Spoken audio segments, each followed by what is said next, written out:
Y bueno, vamos a empezar con la ponencia. Me das la siguiente, por favor. Bien, como ustedes saben, esta enfermedad, la Organización Mundial de la Salud, el día 30 de enero la declaró como una ESPI. No ha sido la única enfermedad que ha declarado esta organización. Como pueden ver aquí en la diapositiva, ha habido otras enfermedades que han ocasionado... para los que están... Ok, gracias. Sí. Ha ocasionado en otras enfermedades que se haya considerado esta situación, ¿no? La siguiente. ¿Cuál es el panorama mundial? Sabemos que esto empezó, justamente nos dieron nuestro feliz año nuevo, es China, porque lo reportó el último día de diciembre de 2019, los primeros casos, como una enfermedad de neumonía de etiología desconocida, y fue hasta a la segunda quincena de enero cuando empezó a notificar más casos a la OMS. De ahí a la fecha, pues bueno, hemos sabido por las noticias que se ha suscitado principalmente todo esto en China y bueno, poco a poco se ha ido extendiendo a otros países. Actualmente, este es lo que ha publicado la Secretaría de Salud. Se encuentra ya están en los países que están de color rojo, donde ya se tiene mayor la cantidad de casos, ¿no? La siguiente. Y en esta gráfica que está publicada en el último reporte, bueno, más bien ya en el penúltimo reporte de la OMS, se pueden dar cuenta, esto de aquí hacia acá es lo que pasó en China, pero ven acá lo que deberíamos resaltar, desde que se detectaron los primeros casos hasta que empezó a ver la transmisión ya activa en ese país, fueron 15 días, y ven y poco fue una transmisión rápida, vean, ahora sí desde el inicio hasta este punto, casi ya un mes, cómo era ya la cantidad de casos.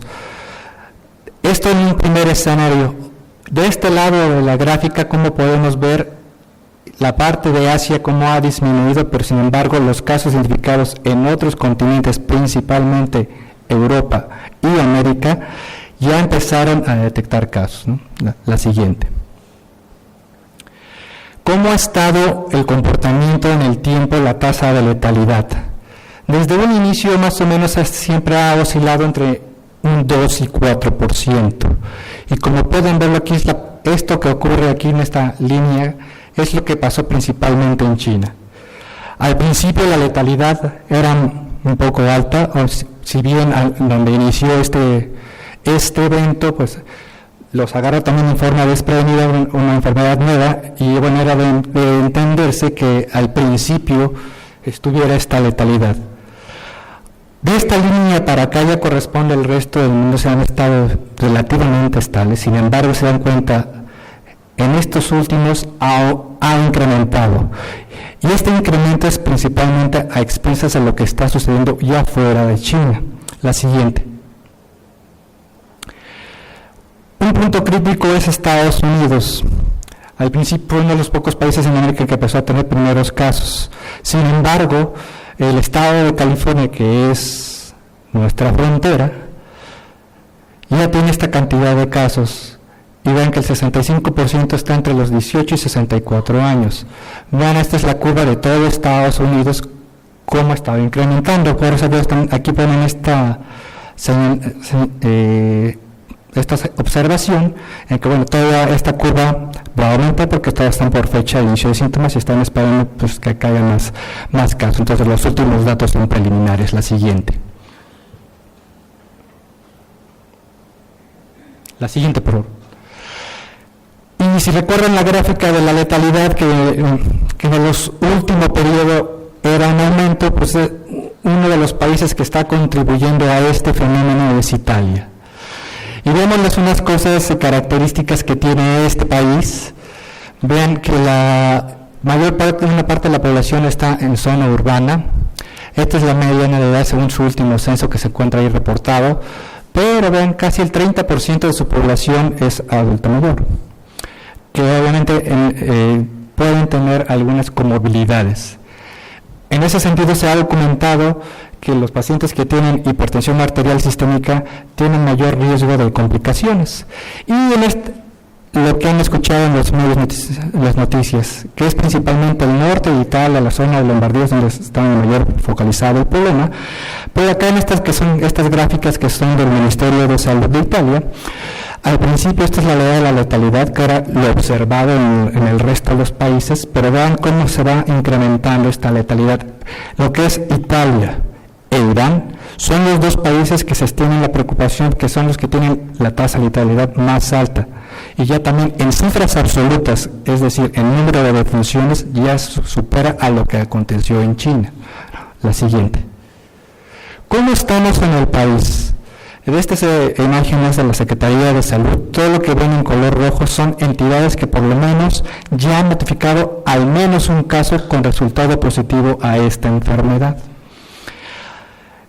Se dan cuenta, hasta ahorita casi la mayoría de los casos han sido con el antecedente que ha bajado alguno de los países que tienen la transmisión, ¿no? Entonces, y también ha tenido la necesidad de cambiarse la definición operacional en varios momentos, porque esta situación es muy dinámica y tiene que ir cambiando y ajustándose pues a la realidad de los acontecimientos que van ocurriendo pues fuera del país, pero también en nuestro país. La siguiente. Esta es la situación de México. Como pueden ver, aquí en las flechas son los dos principales veces que se han cambiado la definición operacional, fue principalmente en la cantidad de países que se estaban involucrados. Aquí recordarán que había pocos países, acá se había extendido a mayor cantidad de países, donde principalmente el aumento, como pueden ver, es principalmente porque se incluyó Estados Unidos. Sin embargo, como pueden observar, pues ya sea de forma única o de forma acumulada, pues la tendencia es evidente. La siguiente. ¿Cómo estamos en el IMSS? El IMSS ha contribuido en la notificación de estos pacientes. Afortunadamente, ahorita podemos decir que 9 de cada 10 ha sido de manejo ambulatorio, como ha sido casi en todos el reporte de los otros países, que la mayoría son ambulatorios. Por sexo realmente no hay gran diferencia.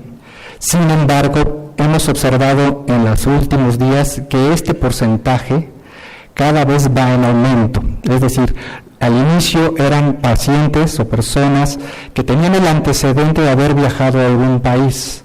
Actualmente las categorías de tener contacto de un sujeto bajo investigación o contacto con un caso confirmado, en términos porcentuales esta cifra cada día va aumentando, ¿no? Lo que denota claramente lo que está pasando en nuestro país, ¿no?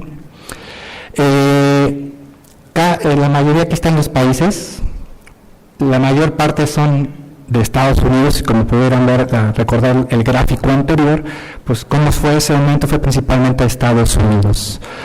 El laboratorio que tenemos, el laboratorio que está aquí en este Centro Médico Nacional, es principalmente el que ha estado procesando la mayor cantidad de muestras. Sin embargo, ya se abrió para los otros laboratorios que tiene el IMSS, ¿no? Y esa es pues una gran fortaleza que tenemos nosotros como instituto, ¿no? Si bien también otra cosa a destacar, actualmente pues es una gran labor técnica que hace el personal del laboratorio, porque no solo es procesar o identificar si fue negativo a SARS-CoV-2. El algoritmo contempla todos los virus respiratorios y también influenza. Es por ello que se les hace hincapié desde la operación que se apeguen a la definición operacional, porque el algoritmo es muy costoso. Sin embargo, pese a esto también se han tenido otros éxitos. Hemos identificado las muestras que han sido negativas a SARS-CoV-2, el 16% ha sido a otros virus respiratorios, ¿no? La siguiente.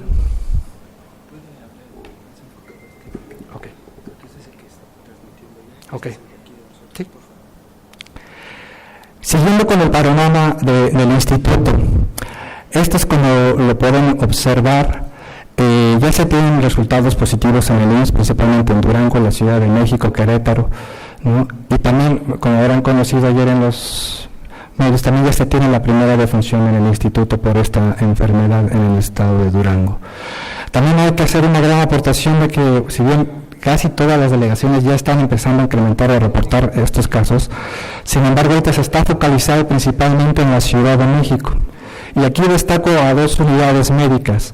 Una, el Hospital de Infectología, que si bien se fue considerado como centro de referencia, es el que mayor cantidad de casos ha reportado y también de casos positivos, pero también en la delegación en la Ciudad de México, la UMF 28, que es una unidad de primer nivel que también es la que mayor cantidad de casos, tanto sospechosos, ha notificado, ¿no?, en esa delegación.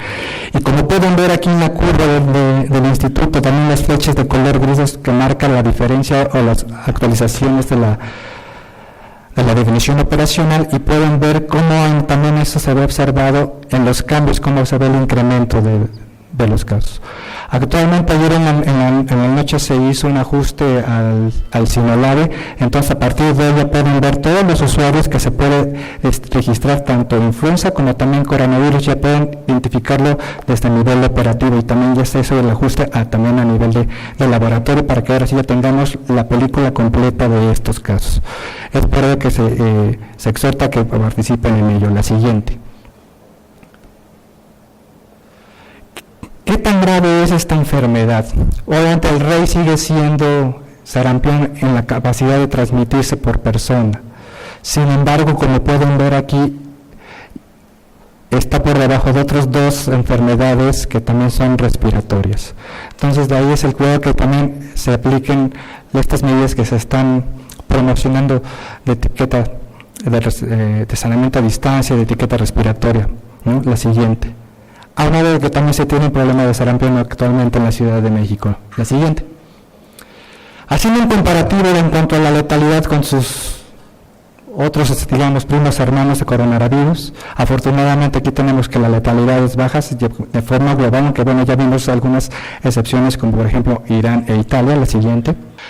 Conociendo más sobre la enfermedad, el periodo de incubación 5.2 días, aunque se ha detectado que puede ir de 4 a 7, como pueden ver aquí en esta gráfica, es muy similar a influenza. Obviamente también, pues si se capta al paciente en los primeros días, pues también tenemos mayor probabilidad de ayudarle al laboratorio a obtener un resultado positivo.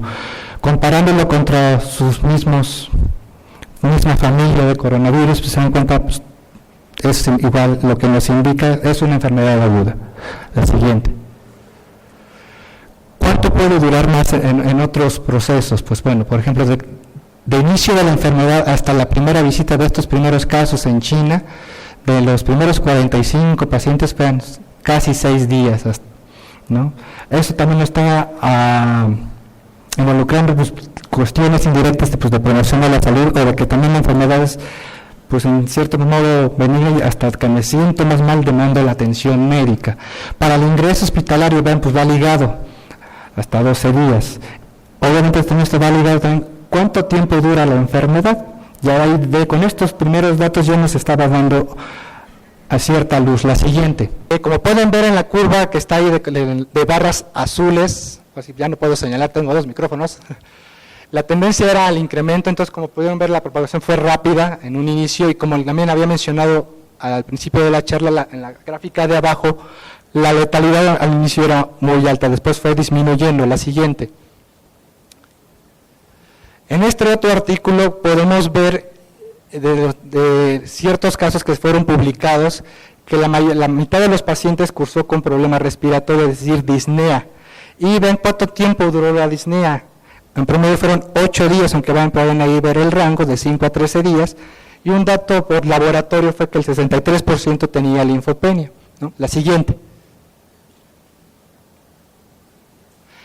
Este es el artículo que mayor cantidad de casos se ha registrado o documentado. Son de los casos que ocurrieron en China. Si pueden ver ahí la cantidad de pacientes, son 72,000, son casi todos los que tenían identificados en su sistema de vigilancia epidemiológica de ese país. Entonces, pero también pueden ver que casi el 1% se identificó que estaban infectados, pero no desarrollaron la enfermedad. Vean, gran parte de los casos estaban entre los 39 y 79 años. Ellos consideran que esta enfermedad, como ya pudimos ver en gráficas previas, que fue una de dispersión rápida, y bueno, ellos pudieron categorizar en este documento la severidad clínica de acuerdo a las manifestaciones respiratorias o sistémicas que ya estaban presentando los pacientes. Y si se dan cuenta, entre que las personas que tenían identificado, casi el 13% tenía hipertensión arterial sistémica, pero ¿cómo cambia ese porcentaje a un casi un 40% entre aquellos que fallecieron? ¿No? De ahí la importancia de tener el control de esta enfermedad antes de que lleguen a enfermarse. La siguiente. Otra cosa importante de este artículo señala, me cambias por favor la diapositiva, es, como pueden ver en la parte de aquí abajo, son los trabajadores de la salud que se enfermaron por ignorancia o por ausencia de cuestiones en el equipo de protección personal, que eso va a haber una charla más adelante para ello. De ahí se destaca la importancia del uso adecuado, pero no solo del uso adecuado, también de sabérselo retirar, porque es en el paso más drástico, difícil, donde el personal de salud se puede contaminar y después probablemente infectar. También pueden ver ahí en el recuadro que está de color rojo, la gran cantidad de casos que están ahí entre los 50 y 59 años de edad que ocurrió en China. La siguiente, por favor. Este es el comparativo por grupo de edad. Si se dan cuenta, principalmente es el adulto mayor, en los que están afectados, ¿no? La siguiente. Estas son las gráficas de cómo se fue la dispersión de la enfermedad de acuerdo a la categoría de si fue confirmado, sospechoso o en estudio. Pero la gráfica de abajo, donde están los dibujitos, esos son los casos que fueron de personal de salud que atendieron a estas personas. Si se dan cuenta, también fueron bastantes en China. Y eso también se está empezando a documentar en otros países. Es de aquí el llamado de atención o de alerta aquí para nosotros, que tenemos que cuidarnos en ese sentido. La siguiente. A finales de enero hubo una noticia de un niño, se recordarán, que dijeron que era una posible transmisión vertical porque era un recién nacido. Finalmente, allá en China, después se documentó en este documento, que esta publicación, fueron 9 mujeres embarazadas, este reporte de casos, en que ellas estaban enfermas, y a los niños vieron que no tuvieron problemas en el Apgar, no tuvieron problemas para respirar, y les tomaron muestras de la leche materna, de sangre de cordón umbilical, de líquido amniótico, y no identificaron al virus. Entonces, si bien, como dice el dicho, una paloma no hace verano, pero ya desde aquí tenemos las primeras cosas para decir que por aquí no es una vía de transmisión, ¿no? La siguiente, sin embargo, se tiene que seguir estudiando. En cuanto al reservorio, al principio se habló mucho de que eran 2 especies de serpientes específicas de China, que están aquí señaladas en este artículo. La siguiente, sin embargo, después hubo un cuestionamiento por la revista Nature, que es lo que pongo la impresión de pantalla de ahí, que incluso le escribieron a los autores, porque no veían que hubiera una plausibilidad biológica en este reservorio. Como mencionan ahí, dice, les escribimos y nunca nos contestaron estos autores. La siguiente. Después salió otro artículo en que dicen, bueno, un reservorio, más bien un huésped intermedio es el pangolín. Sin embargo, más evidencia está identificando que el posible reservorio son los quirópteros, ¿no? La siguiente. Y bueno, con esto finalizo